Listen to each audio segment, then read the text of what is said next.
Hi, it's Mitch from PickDawgz.com, and it is Thursday, June 27th, 2024. Back with your first 5 innings picks for today. Of course, when the other seasons roll around, we'll be doing first halves as well. And of course, I took a little bit of a break from this. Got a busy schedule, and just this video takes a long time to put together, but so what? I love doing it, and of course, that means we will be doing it. Just got to figure out a way to make it work within my schedule, and then tell you what, or make my schedule work within the video. But of course, we also do today in sports history. Just a year ago today, Domingo Germán of the Yankees, perfect game versus the Oakland A's. So yeah, it happens, and it doesn't always take the best pitcher in the world to throw the perfect game, but Domingo Germán a year ago threw a perfect game against the A's. But anyways, of course, we're going to try and throw a perfect game against the books. We're going to get it all done fast as we do it in the first 5 innings. For our first game, we head to the desert in Arizona, where the Diamondbacks are taking on the Minnesota Twins. Jordan Montgomery on the bump for the D-backs, and the anticipated debut of David Festa for the Minnesota Twins. 87 strikeouts in 59 innings of work in the minor leagues. Doesn't mean his ERA has been quite there, though, 3.77. So when he gets hit, he does get hit. But the thing is, very, very tough to hit. And Jordan Montgomery, 5.71 ERA on the season, but down to 2.70 over his last 3 starts. So Monty's starting to put it together after a rough start. Of course, the Twins are crushing left-handed pitching to the tune of 333 over their last 10 games. And the Diamondbacks, 250 versus righties. Of course, both these teams can hit the baseball. I think there's going to be a lot of excitement in the air in that Twins dugout with Festa going. And I think Montgomery, while he has settled in, I just don't think he's got the stuff. I'll take the Twins in the first 5 of this one.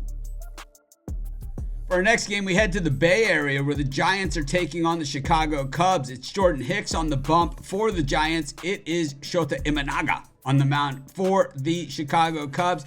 Imanaga, a little luster off the shine at 2.96 ERA for the season, is way up from where we saw it just a couple starts ago. And of course, a 7.02 ERA over his last 3 starts. Meanwhile, Hicks, same story, 3.24 ERA in the season, but his last 3 starts tell you a different story at 5.27. So we got 2 pitchers that have been getting hit, and the Giants have been hot and cold. And I got to say, the Cubs really struggling this season, and Craig Counsell not looking like the answer as the manager of the Cubs this season. We look at the way that the Giants are hitting lefties. 286 over their last 10 games, significantly better than they hit right-handed pitching. The Cubs, 256 versus righties. Of course, it's a pitcher's park, but I tell you what, Imanaga looking to be laboring of late. I'm going to take the Giants in the first 5. For our next game, we head to the south side of Chicago, where the White Sox are taking on the Braves. A lot of different pitching matchups suggested for this one, but what I'm seeing right now is Chris Sale for the Braves, and it could be Drew Thorpe here for the White Sox. Of course, Thorpe traded twice in the last 6 months. Once the primary figure in the Soto trade from the Padres to the Yankees, and of course then the primary figure in the Dylan Cease to the Padres from the White Sox trade. Meanwhile, Chris Sale, he started with the White Sox, of course, 2.91 ERA on the season, 2.37 over his last 3 starts, and the White Sox hitting just 188 against left-handed pitching. Meanwhile, the Braves, 218 versus righties over their last 10 games. So neither of these teams really hitting the baseball much in their recent outings when it comes to this. 2 good pitchers on the mound in this one. To be honest, I don't expect a lot of runs. I'll just take the under in the first 5 of this one. For our next game, we head to Philadelphia, where the Phillies are taking on the Marlins. Zach Wheeler on the mound for the Phils. Trevor Rogers on the mound for the Marlins. Pretty odd the way that these guys' pitching matchups actually look, because Rogers, with a 4.90 ERA on the season, is 2.45 over his last 3 games, while Wheeler, 2.73 for the season, 4.91 ERA over his last 3 starts. Basically an inverse relationship. The thing is, I know my Marlins and I know the Phillies have absolutely owned them over the years, and the Marlins just 1-7 straight up in their last 8 on the road. But of course, this is a different story because it's just the first 5 innings. The Phillies not hitting lefties nearly as good as they're hitting righties, but still 297, which just tells you how good they're hitting right-handed pitching, while the Marlins just 205 versus right-handed pitching. I'll tell you, this is a lot of wood to be laying with Zach Wheeler, and I generally not in my wheelhouse. I'll lay the run line with the Phillies in the first 5. For our next game, we head to Baltimore, where the Orioles are taking on the Texas Rangers. We've got some heavy hitters on the mound in this one. John Gray on the bump for the Rangers, while it's Corbin Burnes on the mound for the Orioles. Burnes a little bit roughed up in his last start, giving up 4 runs. Gray bouncing back last start from a horrible start 2 games back where he allowed 10 runs in 3 innings of work, blowing up his last 3-game ERA to 7.50. But his ERA for the season still at 3.03. Burnes 2.35. These are 2 really good pitchers. The Rangers bats have gone cold though, and that is a problem, hitting just 198 versus right-handed pitching, while the Orioles 293 versus righties. Generally, the Orioles, overall, even though they did win on Wednesday, they have been running pretty cold recently, but I think that the way the Rangers bats are going, just don't trust them. The Rangers aren't healthy, so we'll make money on them later, but today, I hate this price, but I'll take the Orioles in the first 5. For our next game, we head to Toronto, where the Blue Jays are taking on the Yankees. The Yankees have been struggling of late, but with struggles usually comes value. The Yankees have played extremely well in Toronto over the years, 17-8 in their last 25 games in Toronto. Meanwhile, we look at today's starting pitchers. Carlos Rodon on the bump for the Yankees. It's Jose Barrios on the mound for the Jays. Both these pitchers have nice ERAs on the season, Rodon at 3.86 and Barrios at 3.43. But when we look at for the last 3 games, Rodon to 7.47 and Barrios at 6.48. We look at the way the Jays hit left-handed pitching, especially recently, just 133 versus lefties in their last 10 games. Meanwhile, the Yankees, a pathetic 208 versus righties over their last 10 games. These are clearly 2 teams that are struggling at the plate, that are loaded with bats. I gotta say, though, I think getting this kind of price on the Yankees, tough to pass up. I'll take the Yankees in the first 5.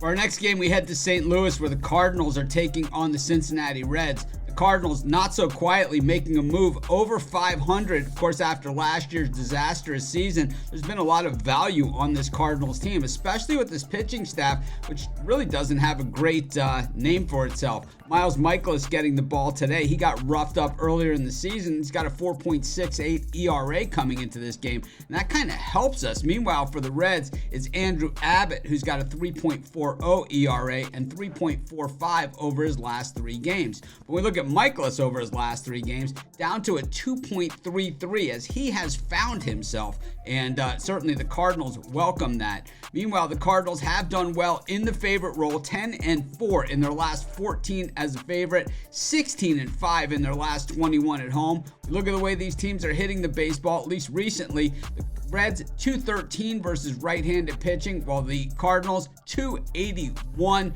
I tell you what, I'm going to take the Cardinals in the first 5 of this game. For our next game, we head to Kansas City, where the Royals are taking on the Cleveland Guardians. It's Michael Wacha on the bump for the Royals, while Ben Lively gets the ball here for the Guardians. I think a lot of people waiting for Lively to absolutely implode the way we've seen him pitch in prior seasons, but so far so good. And even though his ERA is slightly on the rise over his last 3 games, his season is 3.03, last 3 3.68. He's up against Wacha, who's actually improving 4.07, but his last 3 games at 2.76. But the thing is, the thing that's not improving is this Kansas City Royals team, who was well above 500, now sits 6 games over 500. Meanwhile, the Guardians, even though they lost yesterday, they have been rolling 7-3 in their last 10. The Royals 3-7 in their last 10 games. down to a 1.178 batting average over those last 10 games, while the Guardians hitting at 276 as a team. We look at the way that the Guardians are hitting, right-handed pitching, 265. The Royals, 184. This one's all Guardians for me. For our final game of the night, we head to Anaheim, where the Angels are taking on the Tigers. We've got Davis Daniel on the mound for the Angels, and it's Jack Flaherty on the mound for the Tigers. Daniel, one of these guys that kind of has two first names, right? But it hasn't helped him much in his pitching. He has played in the Pacific League, though, which is a hitter's league. So some of those ERAs that we see there, like Daniel's, pretty much not all the way indicative of what the talent that he has, but at the same time, he has been rocked. We have seen him in the major leagues as well last season, and he wasn't all that impressive then either. Meanwhile, Jack Flaherty sliding into this start. Originally, it was Kenta Maeda scheduled here, but it's Flaherty who's got a .57 ERA over his last 3 starts, 2.92 ERA for the season, having a remarkable year for the Tigers. And while the Angels have dominated the Tigers, winning 46 of the last 68 meetings between these two teams, I think today might be a different story. And Flaherty, the way he racks up those strikeouts, going to be a long day for the Angels and a long first 5. I'm going to take the Tigers in the first 5 of this game.